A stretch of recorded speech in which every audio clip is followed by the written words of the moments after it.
it's better. Ok. Chauffe. Donc, je disais, pour ceux qui m'ont pas entendu, que je parlais de la visite de Monsieur Nunes en Algérie.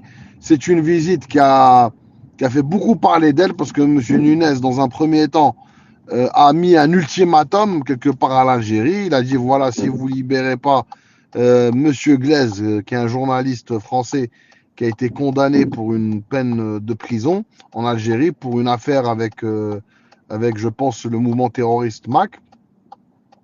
Donc il a posé cet ultimatum dans un premier temps, M. Nunez. Voilà, si l'Algérie ne libère pas Glaise, je ne viendrai pas en Algérie. Il y a quelques jours en arrière, M. Nunez a changé d'attitude. Il est revenu sur une attitude plus respectueuse envers l'Algérie. Donc il a affirmé qu'il n'y avait aucune condition préalable à reprendre le dialogue avec l'Algérie et il s'est dit disponible à se rendre le plus rapidement possible en Algérie. Et c'est ce qui se passe. Donc là, lundi et mardi, il va y avoir une visite de Nunez en Algérie. Donc, on peut se poser plein de questions. Déjà, pourquoi est-ce que Nunez a changé d'attitude? Pourquoi est-ce que le retour de la relation passe par le ministre de l'Intérieur? Donc, on peut se poser la question, est-ce que la France envoie un message à l'Algérie pour lui dire qu'elle reste une sorte de colonie française? Ça, c'est un message qu'on peut se poser. Après, si on veut vraiment bien lire les choses, la France envoie son ministre de l'Intérieur parce que y a un seul sujet qui intéresse la France, c'est les OQTF. Donc ça, c'est clair et net. La France ne s'en fout complètement des préoccupations de l'Algérie sur certains dossiers où la France a fait n'importe quoi, notamment sur le Sahara occidental. Il y a un seul sujet qui intéresse la France, c'est pourquoi ça? Parce que ça intéresse Macron, parce qu'on est dans la dernière ligne droite des présidentielles de 2027. Et vous savez que le thème de l'immigration, notamment de l'Algérie, ça va être un thème central. Et je vous l'annonce, hein, ça c'est clair et net. Ça sera un thème central dans les débats de la présidentielle. Donc, dans le camp de Macron, montrer que Macron a su avoir un dialogue exigeant, comme disait Rotaillot. Ça lui a pas réussi cette formule. Donc, avec l'Algérie et que Macron arrive à tordre le bras quelque part à l'Algérie pour qu'elle accepte les OQTF, ça c'est quelque chose qui peut plaire à un certain électorat d'extrême droite. L'électorat un peu raciste en France qui n'aime pas l'Algérie. Ils sont nombreux, hein, et malheureusement, il y a beaucoup de personnes dans ce cas-là. Donc voilà. Donc l'enjeu pour Macron, c'est de montrer à son aile droite que la France arrive à avoir un dialogue exigeant, à imposer des choses à l'Algérie. Donc c'est ça l'enjeu quelque part de cette visite. Et c'est pour ça qu'elle a été entourée d'autant de suspense, autant de préalables, et autant de discours un peu haineux, je trouve, hein, de la part d'une certaine classe politique française. Voilà, donc l'Algérie, quant à elle, effectivement, je pense que l'Algérie est en position de force. Et celui qui dira le contraire, c'est quelqu'un qui ne comprend rien à la politique. L'Algérie, elle est en position de force parce que, en fonction de sa réponse sur les OQTF, elle pourra pencher la balance, d'un côté comme de l'autre, ou d'un côté ou d'un autre côté par rapport à l'élection présidentielle. Donc l'enjeu de la visite de Nunez, c'est un enjeu qui dépasse quelque part la relation Algérie-France. Ça, il faut le comprendre. L'enjeu, c'est d'abord un enjeu de politique intérieure française. Allez, celui qui n'a pas compris ça n'a rien compris. Voilà, donc l'Algérie, je pense, en Algérie, on a des gens qui connaissent très très bien la politique française. Je pense que le gouvernement algérien va jouer de ça et va essayer d'obtenir un maximum de choses en retour d'une probable. Je pense que l'Algérie va négocier avec la France sur les OQTF. Elle va rester, bien sûr, l'Algérie ne va pas accepter que ses ressortissants soient traités d'une manière inhumaine ou que des gens qui résident en France depuis plusieurs dizaines d'années soient expulsés sans raison. L'Algérie va défendre et bec et ongle les intérêts de sa communauté, ça c'est clair et net, et ça pouvait être tranquille. Dans les cas où il y a des dossiers qui sont dûment documentés, des dossiers où il y a des clandestins qui n'ont pas d'attache en France, qui n'ont pas travaillé en France, je pense que l'Algérie va réagir de manière positive avec la France pour essayer d'apaiser les choses. Après, est-ce qu'il y aura un retour on ne peut pas dire un retour parce que ça n'a jamais existé des relations Algérie-France à la hauteur des enjeux et du potentiel humain des deux côtés, parce que quand on voit le niveau de la relation on va dire entre les deux pays, c'est pas au niveau des relations humaines qu'il y a entre le peuple français et le peuple algérien.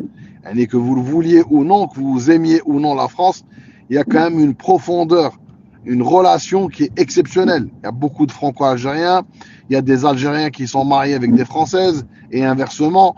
Donc il y a des liens entre les deux peuples. Ça, vous pouvez... personne ne peut... Et en France, pour vous donner un ordre d'idée, il y a au moins 10 millions de Français qui sont liés d'une manière ou d'une autre à l'Algérie. Donc vous voyez là... Et quand on voit là, le niveau de la relation sur le plan économique, sur le plan industriel, sur le plan des... c'est vraiment... c'est pas au niveau. C'est pas au niveau des attentes des deux peuples. Et même ce qu'a fait Macron, le poignard dans le dos que Macron a fait à l'Algérie en juillet 2024, c'est inacceptable. Et c'est vraiment... Et surtout, dire si ça pouvait profiter à la France, on pourrait dire, ok, on comprend le calcul politique, le Maroc, etc. Mais c'est même pas le cas. Le Maroc, c'est rien du tout. Le Maroc, ça ne pèse rien du tout devant l'Algérie. D'un point de vue géopolitique, je vous parle en géopolitique, le Maroc, c'est rien du tout. Donc faire ce geste gratuit, c'est un cadeau politique que Macron a fait à Mohamed VI. Il s'est tiré une balle dans le pied. C'est vraiment un suicide politique. Et je pense, en tout cas c'est ma lecture, je peux me tromper, je pense que la crise, en tout cas la crise va durer dans le temps. C'est pas parce que Nunez est venu que l'Algérie va négocier sur les OQTF en échange de choses que l'Algérie va demander. Je pense que l'Algérie, ce qu'elle va demander, c'est que la France arrête de bloquer les relations économiques entre la France et l'Europe, parce qu'on sait que la France joue un rôle négatif dans la renégociation de certains quotas dans la chose. Il y a des gens qui se posent ce que vous voyez pas fruits et légumes algériens sur les marchés, alors que l'Algérie a une production agricole de plus de 40 milliards de dollars. Le Maroc par exemple, où vous voyez les tomates, les trucs marocains partout. Le Maroc, c'est même pas 15 milliards de dollars de production agricole. L'Algérie, c'est 40 milliards de dollars. Pourtant, vous ne voyez pas les pommes de terre algériennes, vous ne voyez pas les tomates algériennes. Pourquoi? Parce qu'il y a un blocage au niveau de l'Europe. Ça, les gens ne vous le disent pas, mais moi, je vous le dis. Il y a un blocage. Regardez, par exemple, ce qui s'est passé avec la confiture, la pâte à tartiner, le morjan. Elle a eu un succès. Qui est parti chercher le petit truc là par rapport au lait, etc. C'est la France. C'est la France qui a cherché la petite bête pour bloquer l'importation de le morjan en Europe. Donc voilà, donc la France joue un rôle négatif. Donc l'Algérie, je pense que son intérêt, on sait qu'on va pas pouvoir faire du business avec la France. La France n'a jamais considéré l'Algérie comme un partenaire, on va dire d'égal à égal. Elle va jamais investir en Algérie pour des choses qui peuvent intéresser les Algériens. Ça c'est clair et net. Donc l'Algérie, ce qu'elle va essayer de faire, c'est de limiter les dégâts. Et de faire en sorte au jeu qu'elle est en train de jouer en Europe. En contrepartie, l'Algérie va coopérer sur les OQTF qui tiennent la route, parce que les OQTF d'une personne qui vit en France depuis 40 ans, qui est mariée avec une Française qui a sa vie en France, et vous faites un OQTF, ça, l'Algérie ne va jamais accepter. Ça, je vous le dis, ça c'est clair et net. Mais par contre, un jeune délinquant OQTF qui n'a aucune attache en France, là, l'Algérie, je pense qu'elle va accepter les dossiers. Donc voilà, moi j'attends rien du tout, en fait, pour résumer. J'attends rien du tout de cette visite.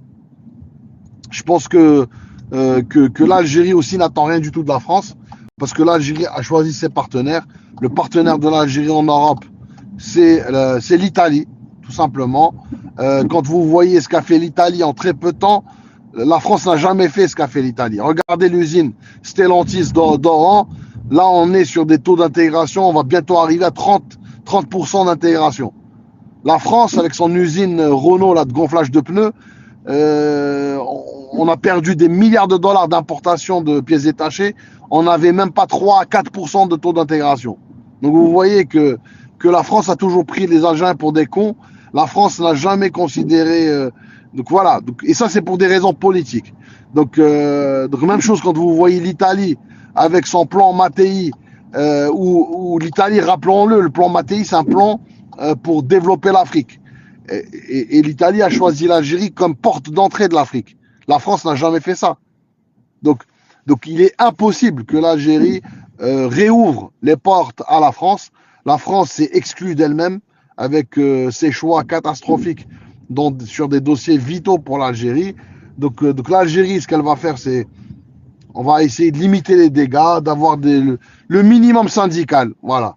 Le minimum syndical. On va négocier avec vous sur les OQTF. Et vous, de votre côté, vous tenez vos chiens errants qui aboient sur l'Algérie matin, midi et soir sur CNews, sur toutes ces chaînes d'extrême droite. Vous leur demandez de se calmer. Vous arrêtez de nous faire chier au niveau de l'Europe. Quand nous, on ne veut pas négocier avec vous. On ne veut pas acheter votre blé, on ne veut pas acheter vos marchandises. Mais tenez vos chiens là qui nous embêtent au niveau de l'Europe. Adam Akan, je pense que ça sera de ce niveau-là. Et je pense sincèrement que l'Algérie n'est même pas intéressée. Aujourd'hui, on a dépassé le stade de vouloir avoir des relations avec la France. L'Algérie n'est même pas intéressée par des relations avec la France. L'Algérie veut que la France oublie l'Algérie et c'est tout. Donc chacun prend sa route. La France a décidé de prendre la route d'une route qui, voilà, tant mieux pour elle. L'Algérie a pris une autre route avec des partenaires industriels crédibles comme l'Italie, l'Allemagne. Adam Akan. Donc chacun sa route, chacun son chemin, comme dit la chanson. J'ai oublié avec le chanteur. C'est un chanteur africain, je crois, qui chante cette chanson. Voilà, Adam Akan. Mais moi, je m'attends rien du tout, et il faut s'attendre à rien du tout. Je vous le dis. Adam Akan, il va venir, on va voir ce qui va se passer. Voilà.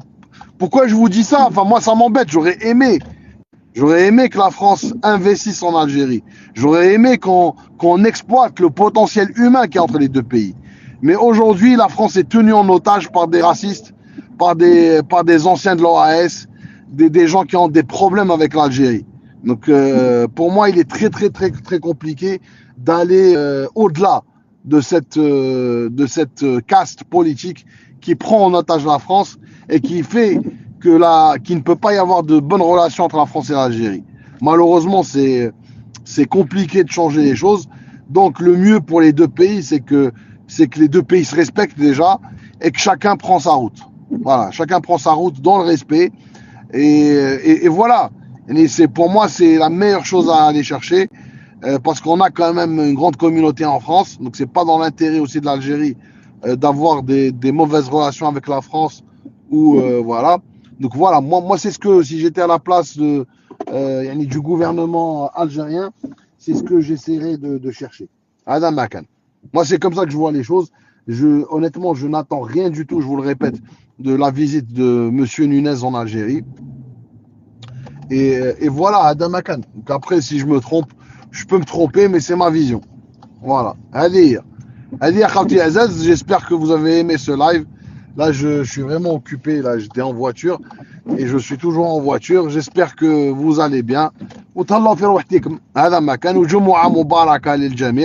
Et voilà. Donc, si vous n'êtes pas d'accord avec moi, écrivez-moi sur mon mail belgasm.merbah@gmail.com. Faites des commentaires sur mes vidéos. Là, je mets pas mal de vidéos intéressantes sur mon compte TikTok.